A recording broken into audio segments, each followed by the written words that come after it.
Hello everyone, आज चाहिँ हामी चाँगु नारायण मन्दिरको दर्शन गर्नका लागि जाँदैछौँ र अहिले चाबेल पुग्न आँटेको है। एकदम धेरै जाम छ। The paranormal investigator team from Nepal है। यही ठ्याक्कै चाबेल चोकमा पुगिसकेको छौँ है। र यहाँबाट हाम्रो जर्नी साँकुतर्फ हुनेछ। यहाँबाट you can check out this nice view है। एकदमै आनन्दको भ्यू चाहिँ तपाईँहरूले यहाँबाट हेर्न सक्नुहुन्छ।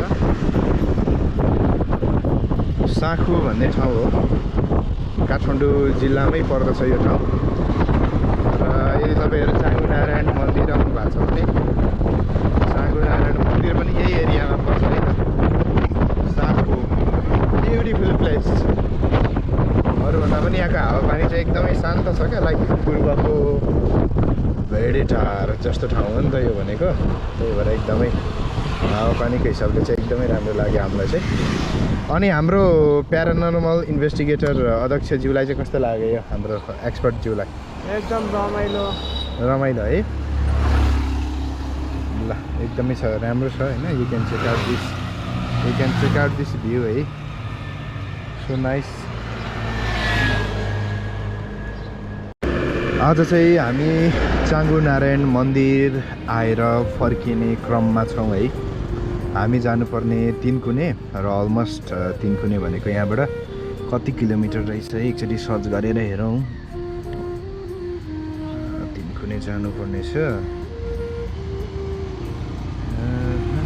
तर एउटा कुरा चाहिँ यहाँको मौसम चाहिँ अलिक राम्रो रहेछ है सिलास सर।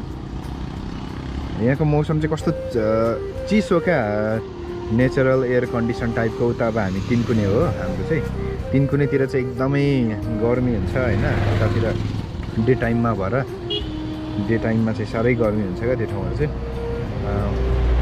अहिले हामी ठ्याक्कै साँखु छौँ। Sankhu to Tinkune distance, Sankhu to Tinkune distance है।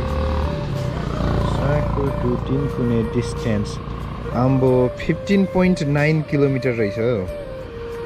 सिलास, मिस्टर सिलासजी हो, मिस्टर सिलासजी यता आउनुहोस् त। डिस्टेन्स हेर्ने भने नि हाम्रो 15.9 किलोमिटर रहेछ क्या। र नर्मली अब 39 मिनट्स देखिरहेछ है।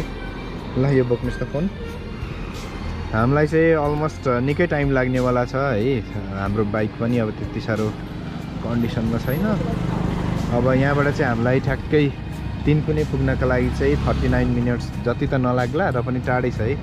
15 किलोमिटर्स छ र we are on the way to Tinkune. बस्नुहोस्, जाउँ हामी अब।